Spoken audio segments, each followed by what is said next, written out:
learn what's going on between our ears so that we can make better choices in those moments where we are triggered.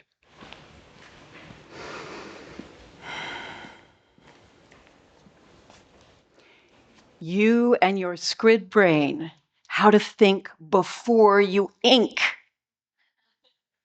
5 steps to mindfulness when we need it most. Whenever I feel like something is wrong, I squid.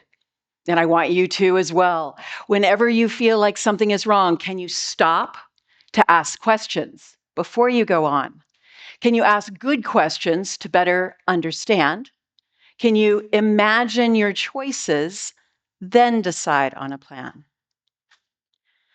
How many of you have regrets from poor choices that you have made somewhere in your past? Show of hands. Yeah, it's part of being human. I have some tremendously horrible regrets.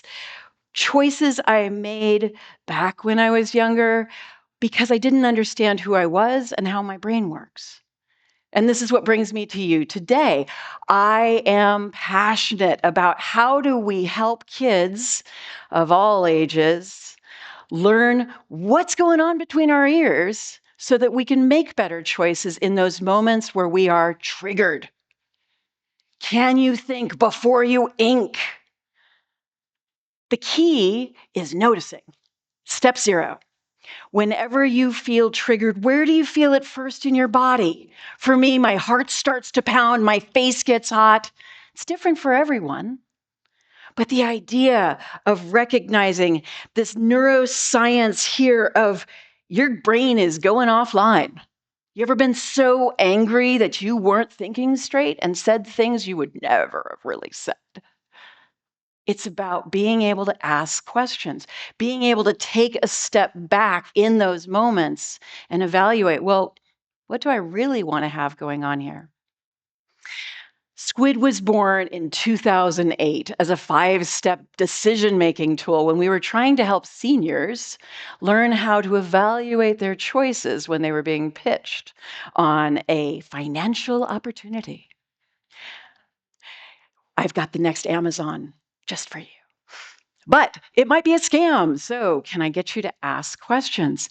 And as we looked at, well, how can we make that more memorable? 5 steps of squid looked like a good option.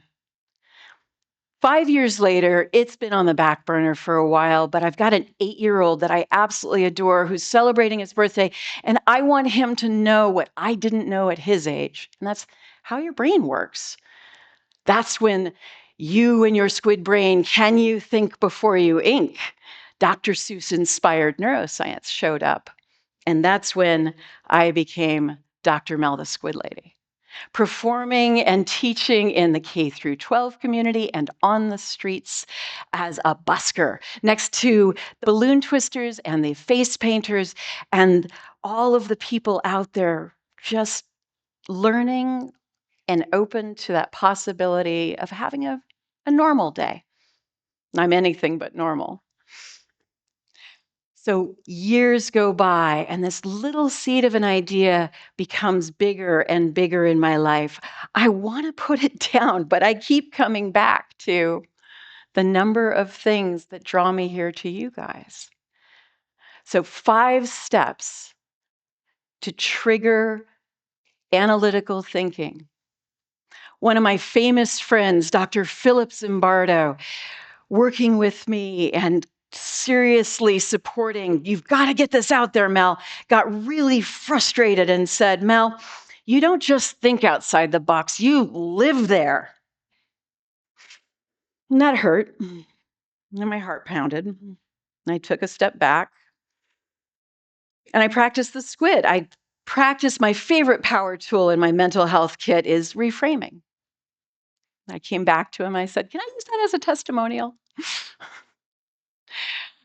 And now, here I am in front of you asking, how can we get these ideas farther out there? For those of you in public speaking where you are trying to persuade people to do something different, how do you get them to choose to do it in the moment where it matters most? All of our work is Creative Commons. All of it is freely available to use and adapt, and I would be delighted if you guys would come and talk to me later about how to squid the decisions that you're advocating. So this is what I want you to remember most. Whenever you feel like something is wrong, can you stop to ask questions to better understand? Imagine your choices, then decide on a plan. Thank you for your consideration.